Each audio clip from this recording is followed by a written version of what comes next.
बिस्मिल्लाहिर्रहमानिर्रहीम। अस्सलाम वालेकुम स्टूडेंट्स। आज का हमारा टॉपिक है एफिशिएंसी। 6.8 टॉपिक है हमारे पास, जिसमें हमने आज स्टडी करना है कि एफिशिएंसी क्या होती है, एक सिस्टम के अंदर एफिशिएंसी का क्या रोल होता है।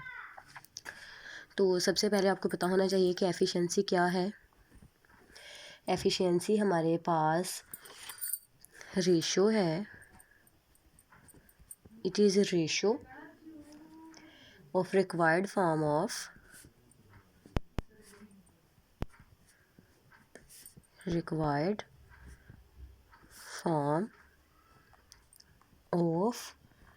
energy obtained as output from system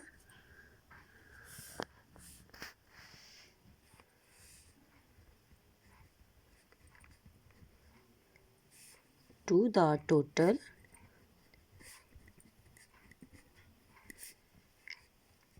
energy given to it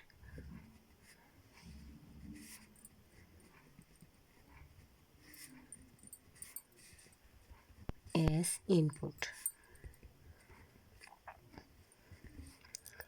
ये हमारे पास डेफिनेशन है एफिशिएंसी की कि ratio of required form of energy obtained as output, कि ये रेशो है दो क्वांटिटीज़ के दरमियान, किस किस के दरमियान, आउटपुट और इनपुट के दरमियान।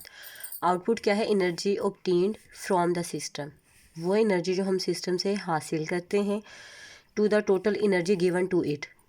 इनपुट क्या है हमारे पास, वो एनर्जी जो हमने खुद सिस्टम को गिवन की है। यानी कि हमारे पास एफिशिएंसी जो है रेशो है। रेशो का मतलब है कि वो दो क्वांटिटीज़ आपस में डिवाइड हो रही हैं, आउटपुट की और किसकी है, इनपुट की। इनपुट और आउटपुट की रेशो जो है उसे हम एफिशिएंसी का नाम देते हैं। आउटपुट हमारे पास क्या थी, हमने कहा रिक्वायर्ड फॉर्म ऑफ एनर्जी,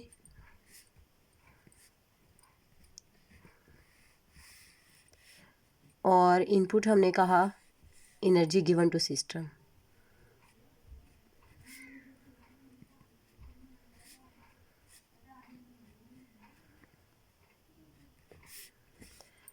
इनकी इनपुट और आउटपुट की प्रॉपर डेफिनेशन है हमारे पास। इनपुट जो है वो क्या है हमारे पास, एनर्जी गिवन टू सिस्टम।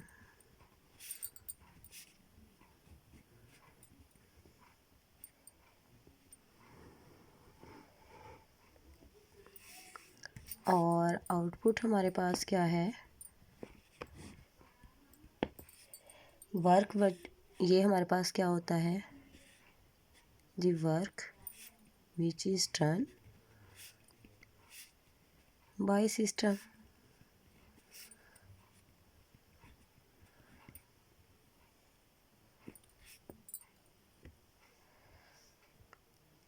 और बाय मशीन भी कह सकते हैं, ठीक है, कि मशीन ने या सिस्टम ने जो वर्क डन किया है वो हमारी जो है वो आउटपुट होगी।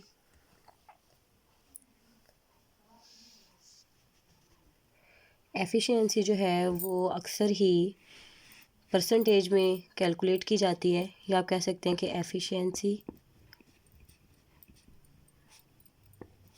इन परसेंटेज,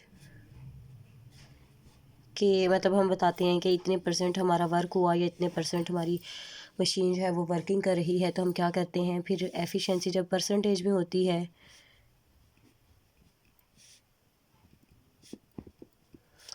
तो हम क्या कहते हैं कि जो हमारे पास एफिशिएंसी का फार्मूला होता है उससे ही उसको ही 100 के साथ मल्टीप्लाई कर दिया जाता है, तो ये हमारे पास एफिशिएंसी इन परसेंटेज हमें मिल जाती है, ठीक है। उसके बाद जो है हमारे पास दो टर्म्स आती हैं, आइडियल सिस्टम की और रियल सिस्टम की। आइडियल सिस्टम वो सिस्टम, आइडियल का वैसे भी आपको लफ्ज़ी मतलब पता होगा कि मिसाली को कहते हैं। तो आइडियल सिस्टम हमारे पास वो होता है जो सिस्टम हमें 100% एफिशिएंसी प्रोवाइड करे।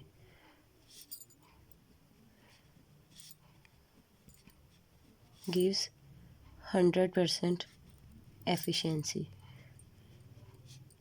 ठीक है, एक सिस्टम जो हमें 100% एफिशिएंसी दे वो हमारे पास जो है वो आइडियल सिस्टम होता है। 100% एफिशिएंसी से मुराद ये है कि जितनी हमने इनपुट दी है वो बदले में आपको उतनी ही ज़्यादा आउटपुट दोबारा से दे, मतलब जितनी एनर्जी आपने खुद पहले लगाई बदले में वो उतना ही वर्क डन करे। तो ये जो आइडियल सिस्टम होता है ये रियल में एग्जिस्ट नहीं करता। इसकी जो रियल एग्जिस्टेंस है वो पॉसिबल नहीं है, ये जो है वो रियली एग्जिस्ट नहीं करता, क्योंकि हमारे पास जितना भी अच्छा सिस्टम हो, जितनी भी अच्छी मशीनरी हो, आप जब इनपुट देंगे तो आपको आउटपुट से पहले कुछ ना कुछ उसमें लॉस फील होगा, उसमें कुछ ना कुछ कमी होगी, क्योंकि मशीनरी जब भी वर्किंग करती है तो पुर्ज़ों का आपस में घिसना, उनकी वजह से फ्रिक्शन, हीट, नॉइस, ये तमाम चीज़ें जो हैं वो एनर्जी कुछ ना कुछ हमारी जो है वो रिड्यूस कर देती हैं। इनकी वजह से हमारी एनर्जी जो है वो कम हो जाती है। तो उसकी वजह से क्या होता है कि हमें जितनी हम इनपुट देते हैं उतनी आउटपुट नहीं मिलती, बल्कि उससे कुछ हिस्सा जो है, अगर बहुत अच्छा सिस्टम भी है तो भी उसका कुछ परसेंट जो है वो लॉस ज़रूर होगा। पूरे का पूरा जो है वो हमें 100% आउटपुट दोबारा से नहीं मिलेगी। दूसरा हमारे पास होता है रियल सिस्टम। रियल सिस्टम जो है वो आइडियल से उलट होगा, मतलब ये कि इस सिस्टम में कुछ ना कुछ हमारे पास जो है वो लॉस के साथ जो है वो आउटपुट मिलेगी, मतलब कि इसमें हमारी जो आउटपुट है वो लेस देन होगी इनपुट, कि आपने जितनी इनपुट दी थी उसमें से कुछ ना कुछ हमारी एनर्जी जो है एनर्जी लॉस हुआ। एनर्जी लॉस आपका इन फॉर्म ऑफ हीट भी हो सकता है, नॉइस भी हो सकता है। ठीक है, कुछ ना कुछ एनर्जी लॉस होगा, उसके बाद हमें कुछ ना कुछ आउटपुट मिलेगी। ठीक है, तो इसमें क्या होगा कि रियल सिस्टम जो है वो हमें 100% एफिशिएंसी नहीं देता। ठीक है, ये हमें 100% एफिशिएंसी नहीं देता, या आप ये कह लें कि इसकी आउटपुट और इनपुट जो है वो इक्वल नहीं होती। That's all, thank you.